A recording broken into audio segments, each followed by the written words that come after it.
How would you like a 15% discount to my daily email, the stack of stuff, the show notes, discounts to the conference, all of that? All you need to do is text the word show to 33777. You'll get the annual subscription with a 15% discount to my daily email. You'll get the stack of stuff, the links to the show notes, discounts to the conference, and so much more.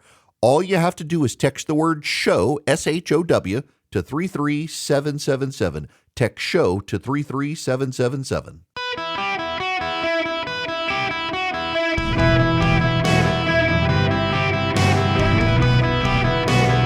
Welcome to the Eric Erickson Show podcast, Hour 2. Greetings, conversationalists. Welcome. It is Eric Erickson here. If you text the word Eric to 33777, you can follow along with me and get the show notes. The phone number is 877-973-7425.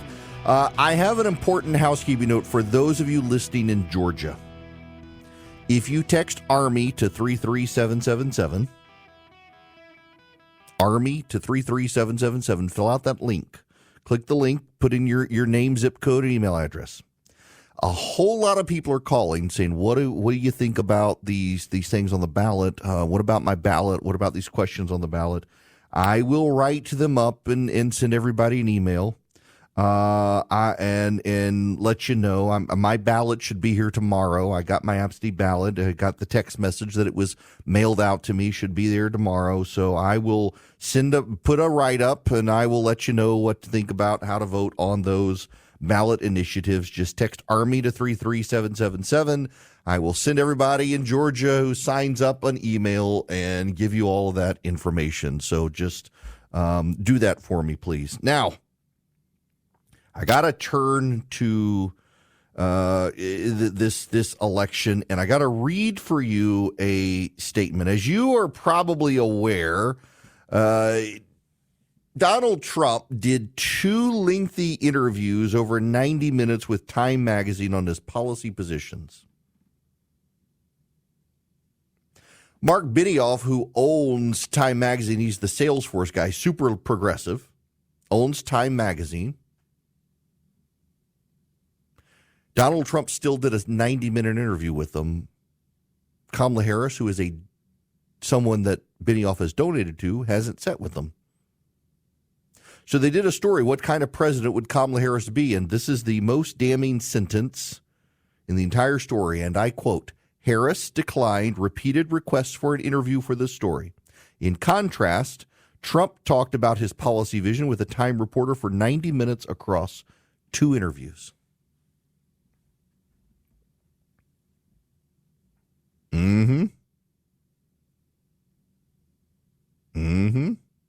Donald Trump did. But wait, there's more. This is Bloomberg News in Chicago at an economic forum where Donald Trump went and Kamala Harris was invited. The first is just for the record and for those people watching on television. The Economic Club of Chicago and Bloomberg both invited Vice President Harris to a similar interview about her economic plans that she has declined so far. She's declined. Donald Trump went, and she didn't. What she has finally done, however, is to send out Bill Clinton and Barack Obama as surrogates. Now, I played this for you the other day, and I got to go back to it. This is Barack Obama on the campaign trail lecturing black men. Makes me think, I'm speaking to men directly. Part of it makes me think that, well, you just aren't feeling the idea of having a woman as president. And you're coming up with other alternatives and other reasons for it. The women in our lives have been getting our backs this entire time. They've been raising us and working and having our backs. And when we get in trouble, and the system's not working for us, they're the ones who are out there marching and protesting. So you got Barack Obama on the campaign trail lecturing black men. It was a big story over the weekend and into yesterday. Barack Obama's case for black men voting for Kamala Harris is, you better do it. Brothers better have her back. You better do it. It's just remarkable, absolutely remarkable, that this is the situation. We're 3 weeks from the election, and we were 3.5 weeks when he did it, and Barack Obama lecturing, in his words, the brothers about Kamala Harris and the need to vote for her. By the way, Kamala Harris is now out saying that she will find a way to give black men and only black men $20,000 interest-free loans from the government for their jobs and business if she gets elected. That would be unconstitutional. You can't do that as president of the United States. But she's out essentially offering to bribe black men with government money if they're willing to vote for her. It's absurd. But wait, there's more. She's also sent Bill Clinton out on the campaign trail. And Bill Clinton made such a great in-kind contribution to the Trump campaign. I'm stunned it's not already in an ad. Whoever you are who listens to this show for the Trump campaign, you need to go tell them, put this in an ad right now. This is Bill Clinton in Georgia talking about Laken Riley, the nurse who is in Athens, Georgia, a sanctuary city run by progressives where they refused to do anything about an illegal alien until after he murdered her. Oh, the Clinton audio, it sucks. I thought it was good audio. Nope. All right, well, I got the video, but the audio for Clinton didn't come through well for some reason. But what Clinton said is that if we had better border security, Laken Riley would still be alive. Yep, that's what Bill Clinton had to say. Bill Clinton sabotaging. Let me see if I can find a better clip of this. Bill Clinton sabotaging the campaign. It's just remarkable that he would go out there and say something like this in Georgia on the campaign trail, that on border security issues. It's unfathomable to me. And it looks like Donald Trump has already turned this into an ad. Good for him. I can't play you the audio of it. It's the Clinton clip for some reason. It's not working well. But nonetheless, Bill Clinton on the campaign trail saying that if we had vetted the illegal aliens and kept them from coming in, Laken Riley would still be alive. So you've got Barack Obama out there lecturing black men that you better go vote for Kamala Harris or else. And you got Bill Clinton in Georgia saying Laken Riley would be alive had the border been secured. Who didn't secure the border? I mean, people intuitively know this. And the Trump campaign's already turned this into a web ad that's played on YouTube and the like. The sabotage from these men isn't intentional. And here's the thing. I know how people's minds work, and I've already gotten the emails. There are people already out there saying, oh, they're trying to sabotage Kamala Harris now because they realize she'd be such a disaster. She'd be the end of the Democratic Party. No, they're not. And I realize you think you're smart and clever, but you're actually stupid for thinking that. Yeah, if you feel insulted, it's okay because you do. Someone never gave you the hard love to tell you you're stupid when you're trying to think of these 5-dimensional chess things. No, that's not really it at all. They actually think they're helping. See, Barack Obama believes that his star-studded celebrity power can get black men to go vote for Kamala Harris. You know what one Democrat told me? Black men like to be treated that way. That's right. Black men like to be harassed by their leaders. That's what they said. Bill Clinton really believes, if I'm just out there honest and candid about this, they're going to remember that Donald Trump's a liar. No, they're going to remember that Laken Riley is dead. That's what they're going to do. I will tell you this, though. There are Democrats who I have talked to in the last week who they are starting to say things like this. Well, if Donald Trump gets elected, the midterms will be brutal for you guys, and we'll win. We might even pick up Georgia governor's race in 2026. And the Republican primary in 2028 against J.D. Vance will be so brutal, we'll probably take back the White House as well, and we'll be able to advance our agenda. We'll take back the Senate and the House, and we'll be able to get rid of the filibuster in 2028. Just we'll buy ourselves time. Trump will be a disaster. Well, that's what they're starting to tell themselves. That is a sign you know you're losing when you're beginning to rationalize it. That's not what Clinton's doing. That's not what Obama is doing.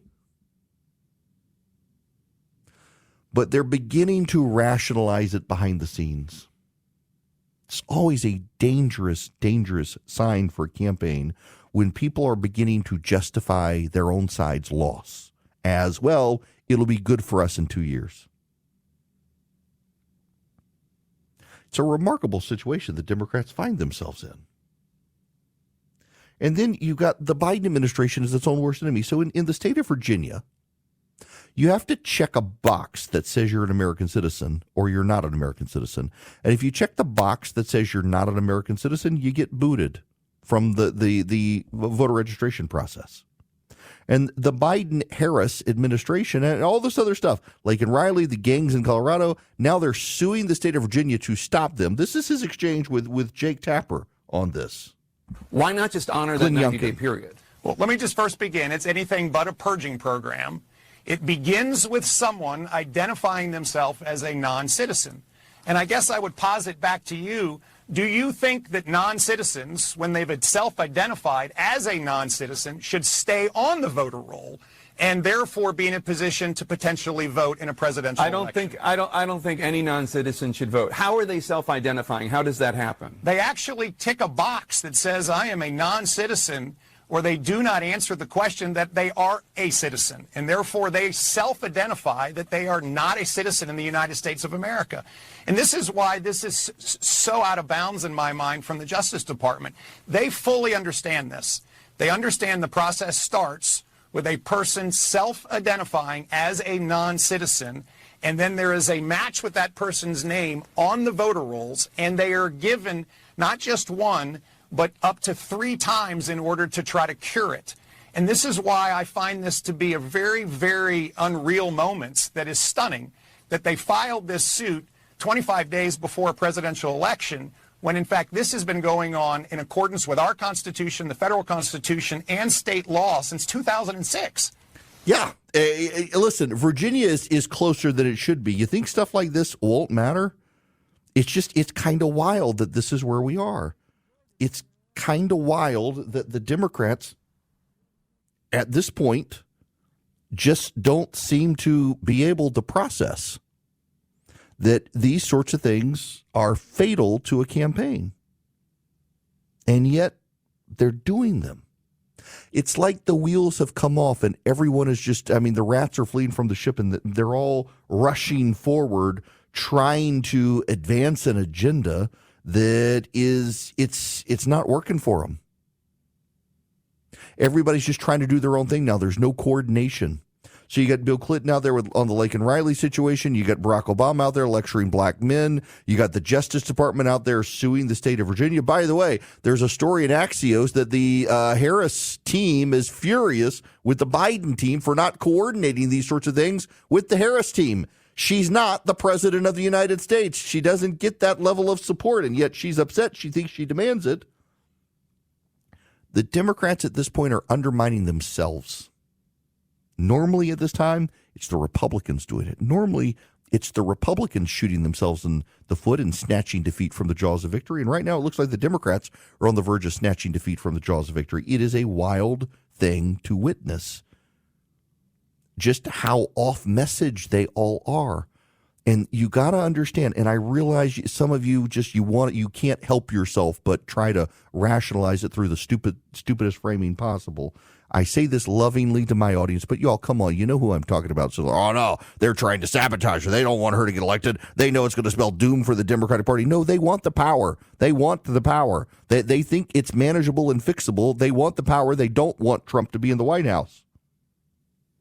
At this point, though, they all have different opinions on how to stop him, and that's a testament to how badly they think the Harris campaign is being run.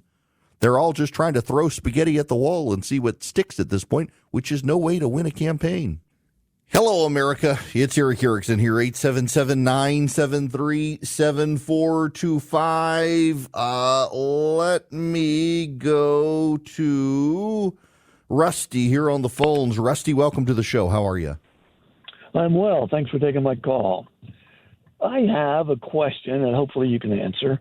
I'm a retired pastor, and for years, going back to my best of my memory, even back to the Bill Clinton era, every election cycle, my church would receive a letter from the IRS warning us that if we took a political position from the pulpit, we would lose our nonprofit tax-exempt status. The best I can tell, that's still a statute in the IRS. Yeah. How are these candidates going and speaking at churches? So the IRS doesn't years. actually enforce that as much anymore.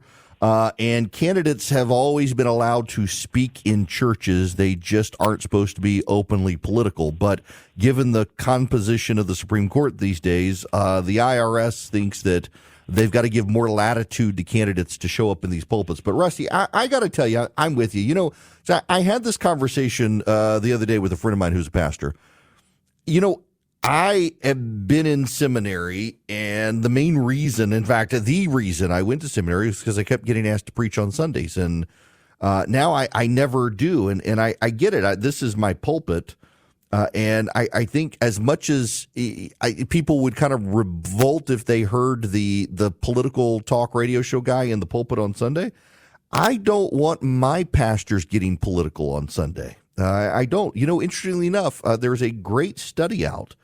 You know which churches get the most political on Sundays? Progressive theological churches.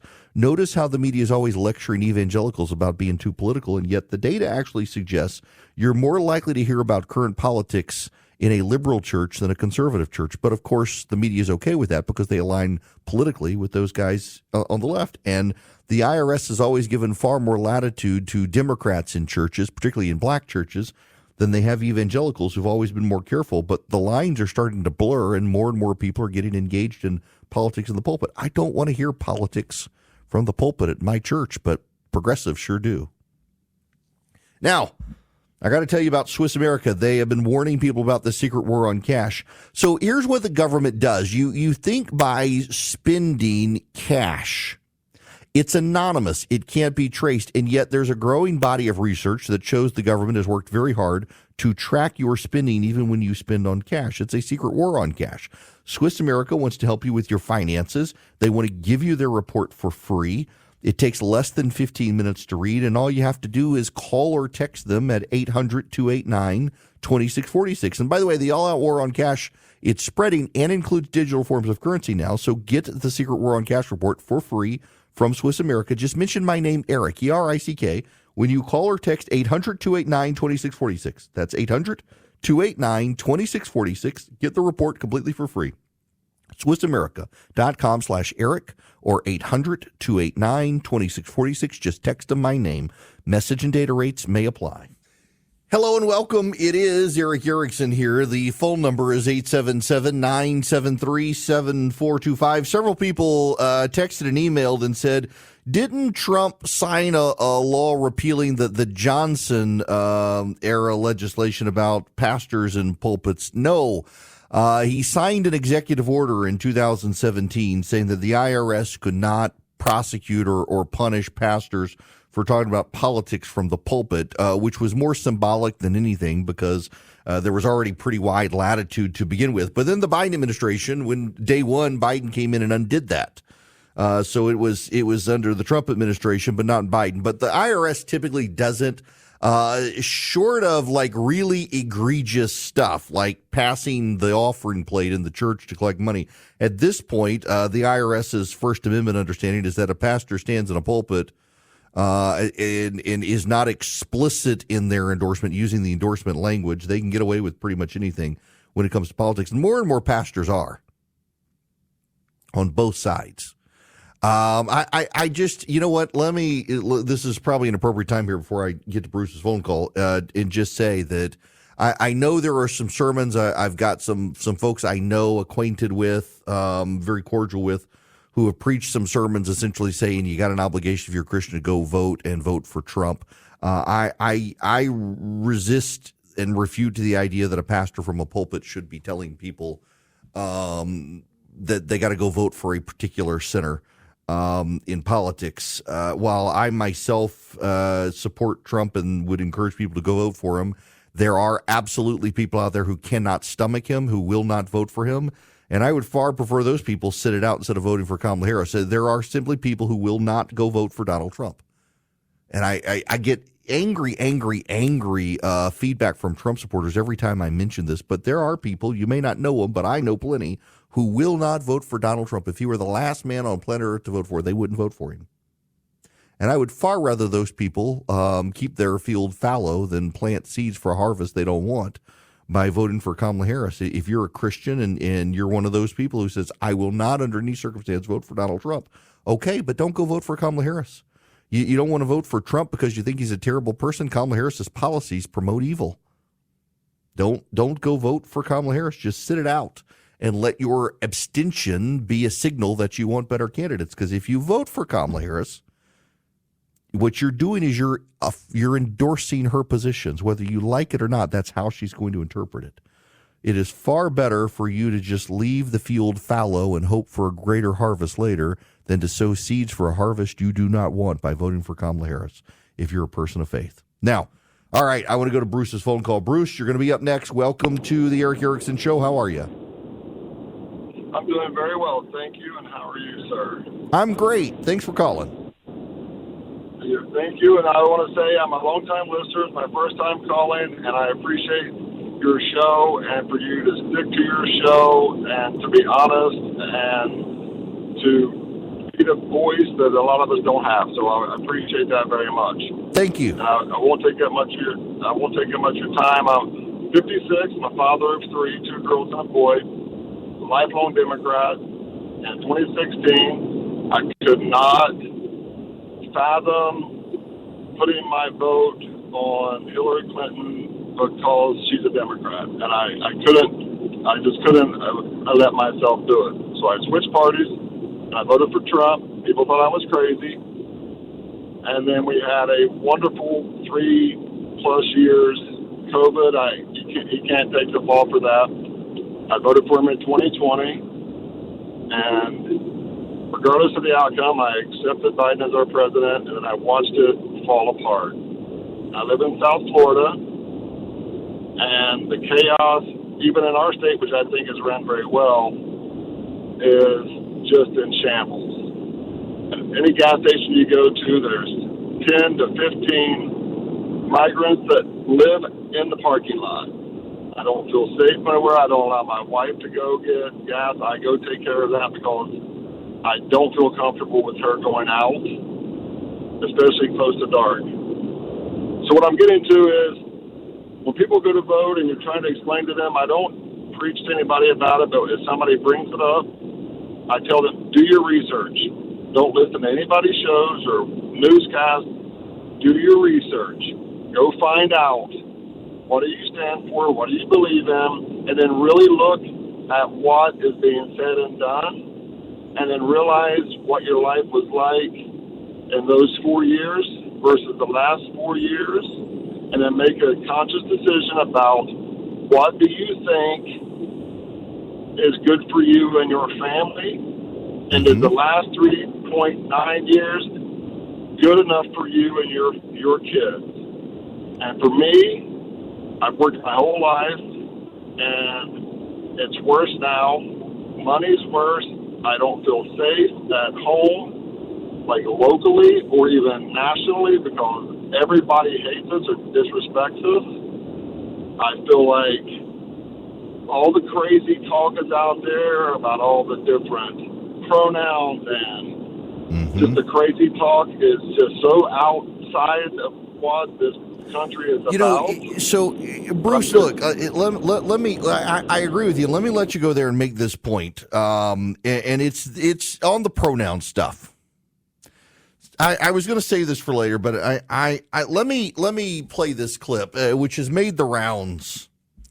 This is Scott Jennings. He was on CNN the other day. I want you to hear what he says, but also the reaction to what Scott Jennings says on CNN. Records given who the current president of the United States is. What about your nominee? That's number one. Let me finish. You got the Scott.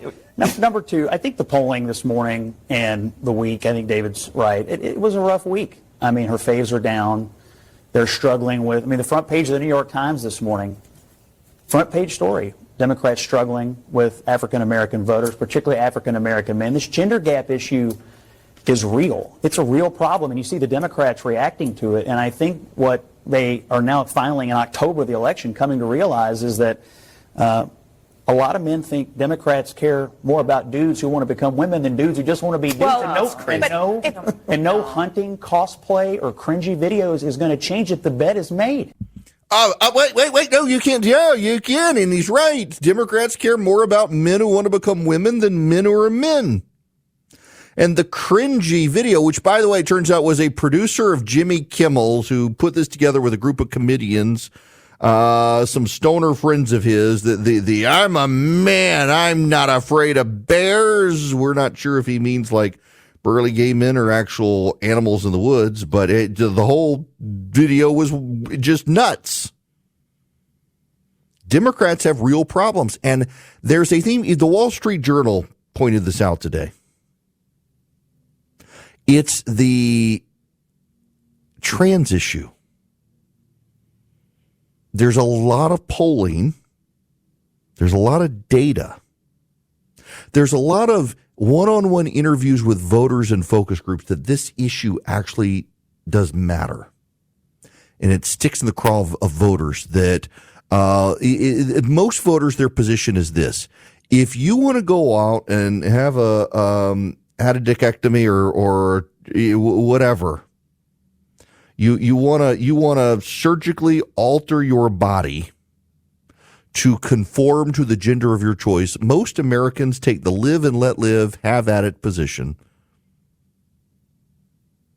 But when you then decide that you want your kid to go through the procedure and play in a girl's sport and deprive an actual biological girl of a potential scholarship to college, people take it personally. People do not like it. And it's showing up as a sleeper issue in this country. Colin Allred, who's running against Ted Cruz, there's this big fear out among Republicans that Ted Cruz can lose. I kind of think it's like Beto O'Rourke. He'll win by the skin of his teeth. I mean, listen, I like Ted Cruz. Ted Cruz is a friend of mine, but Ted Cruz comes across as deeply unlikable to a lot of people. I get it, but he'll win. And the Democrats will dump money in there and deprive other races of money. They'll deprive Tammy Baldwin of money in Wisconsin, and she'll lose. They'll deprive Sherrod Brown money in Ohio, and he'll lose. And Colin Allred will lose, but he'll lose close. There's just not a universe in which Donald Trump wins Texas and Ted Cruz loses Texas. And Donald Trump is going to win Texas. But Colin Allred has had to come out forcefully and respond to an attack that he supports boys and girls sports. And he does, by the way. Sherrod Brown does as well. They're both being attacked for it, and it's moving the needle with suburban moms. It is an issue that resonates with voters. And if you're a Democrat, if you're in the press, you don't recognize it. You think that these normal Americans are bigots. Part of the problem is, as I mentioned the other day, the Democratic Party is a party of deeply mentally ill people who are fueling their public policy positions with their own neuroses, their own anxieties, their own disorders. They are neurotic. They think the world is coming to an end. Let's just go back to the prior data point here. So you are more likely to hear a sermon on politics in a progressive church than in a conservative church. And in so doing, those pastors pursue a heaven or hell on earth position that you must make the world clean, you must fight climate change, you must cause nature to heal, you must do your part. My buddy Ryan, who's a meteorologist, says we could probably shave a half a degree Celsius off global temperatures if you just moved the temperature probes out of urban heat islands to more rural areas where they used to be. But the left is just neurotic, and they've got these compulsions, and they want to drive public policy on these. And Americans would rather go with people who think the government can steer hurricanes than people who think that boys can become girls and want all of us to pay for the surgeries. The neuroses of the Democrats running that party are causing that party to lose. And what is more interesting to me is that the media is so in the bubble and so caught up in these neuroses and anxieties as well that they can't really cover it accurately. They can't really see that it's happening. And yet it is. And there are not going to be a majority of black men voting for Donald Trump. Donald Trump will not win a majority of black men, but he doesn't have to. He just has to improve his standing, and right now he's on the verge of doing so. And part of that is because these younger black men, they also don't want to be caught up in the neuroses of the Democrats and the phobias of the Democrats and these psychological turmoil of the Democrats. They don't want to vote for crazy, and these are crazy people in the Democratic Party, and Kamala Harris is the leader of the crazy right now. They want to attack Donald Trump for his mental foibles and his age. These are the same people who covered it up for Joe Biden. It's all about raw power to impose their neurotic demands on the rest of us, and people don't want to vote for a bunch of crazy people who want to impose their will on everybody. Now, what I want you to do is go to EdenPureDeals.com and get the Eden Pure Thunderstorm 3-pack. You can save $200, and you can get them for less than $200 at EdenPureDeals.com. The discount code is ERICK3, ERICK3, at EdenPureDeals.com. Now, what is it? It's an air purifier, so it gets rid of the pollen and it gets rid of the dust. You can hold it in your hand. It's not much bigger than a paperback novel. You can plug it into the wall. You can plug it in with a USB cord, and since it's filterless, you don't have to get a filter subscription. However, I don't use it as an air purifier. I use it as an odor eliminator, and there it is brilliant. It can wipe out litter box odors and other pet odors and dirty diaper odors and smoke odors and musty odors and frying odors. The Eden Pure Thunderstorm genuinely works at eliminating odors. It generates ozone that can get into the cracks and crevices where the odors hide. It latches onto those ions and wipes them out. EdenPureDeals.com is the website. EdenPureDeals.com. The discount code is ERICK3, ERICK3. You can get them for three of them for less than $200, and you save $200 at EdenPureDeals.com. Greetings. Welcome. It is Eric Erickson here. I want to go to John's phone call. John, welcome to the show. How are you?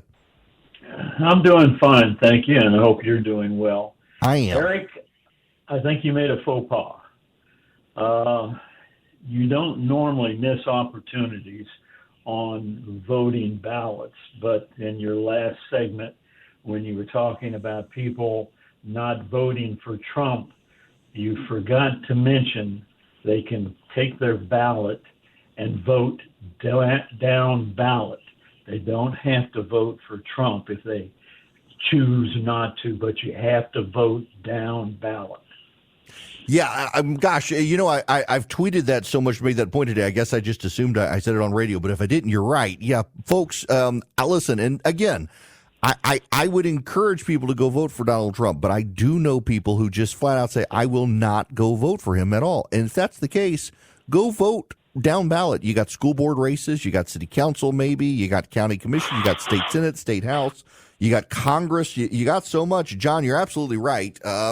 I would encourage everyone to go vote if they can go vote. And if there's a party you don't want to vote for or a candidate you don't want to vote for, don't.